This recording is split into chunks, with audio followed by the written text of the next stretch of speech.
ஸ்ரீமதி ராமானுஜாய நமः.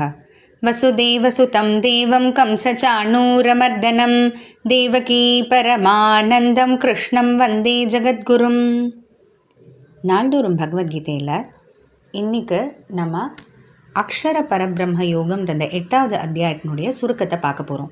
ஏன்னா போன தொடரோட இந்த அத்தியாயத்தில் இருக்கக்கூடிய 28 ஸ்லோகங்களையும் நம்ம பார்த்தாச்சு. அதனால் ஆரம்பத்திலேருந்து சின்ன ஒரு பார்வை இந்த 8வது அத்தியாயத்தில் என்னெல்லாம் பகவான் சொல்லியிருக்காரு அப்படின்றது.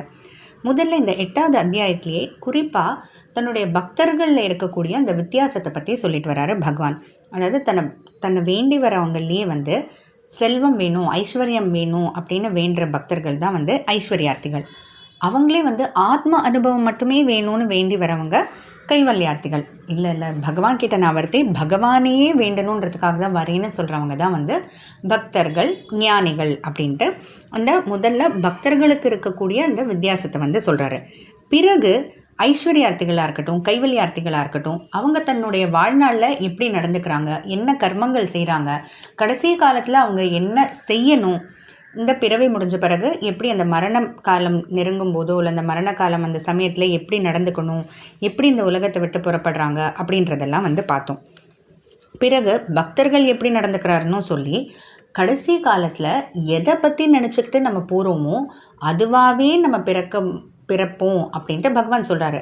அப்போது நமக்கு இது ஒரு ஐயத்தை வரவழைக்கும் இல்லையா? ஐயோ, ஏன்னா நம்ம கடைசி காலத்தில் என்ன நினைப்போன்றது நம்ம கையிலேயே இல்லையே, இல்லை சில நேரத்தில் நம்ம நினைவே நம்மக்கிட்ட இருக்காது, அப்போ என்ன செய்யறதுன்னு நமக்கு தோணும்போது பகவானே அதுக்கு வழியும் சொல்லிடுறாரு. அதனால் எல்லா காலத்திலையும் என்னையே நினச்சிட்டு இருந்தா அப்போ என்னை போல் உயர்ந்த குணங்கள் இருக்கக்கூடிய ஒரு பிறவியாக கிடைக்கும், ஒரு இடம் கிடைக்கும் அப்படின்ட்டு பகவான் அதுக்கும் வழி சொல்லிடுறாரு. இதுக்கு பிறகு கைவல்யார்த்திகள் அவங்க உயர்ந்ததான ஒரு இடத்தை தான் போய் சேர்றாங்க. ஆனால் என்னதான் இருந்தாலும் வெறும ஆத்ம அனுபவமோடையே நின்று போயிடுது இல்லையா? அதை தாண்டி அவங்களால போக முடியாது. அப்போ அதுக்கும் மேலே வைகுண்டம் பரமபதம்ன்ற அந்த ஒரு இடம் இருக்குது, அதுதான் பகவானுடைய இடம். அப்படிப்பட்ட அந்த பகவான் எவ்வளோ சிறந்தவர் அப்படின்ட்டு பகவான் பற்றி சொல்லி, அது மட்டும் இல்லை, இந்த இடத்துக்கு போனால் நிரந்தரமாக அங்கே இருக்கலாம், திரும்ப பிறவின்றதே கிடையாது அப்படின்றத புரிய வைக்கணுன்றதுக்காக பிரம்மாவனுடைய ஆயுட்காலம் பற்றிலாம் பகவான் சொல்லிட்டு வந்தார். எதுக்காக பிரம்மாவுடைய ஆயுட்காலம் பற்றி நம்ம தெரிஞ்சுக்கணுன்னா, நம்மளை பார்க்கும்போது பிரம்மாவுக்கு எவ்வளவோ பல ஆயிரக்கணக்கான பல கோடிக்கணக்கான வருஷங்கள் இருக்கிற மாதிரி தெரியலாம்.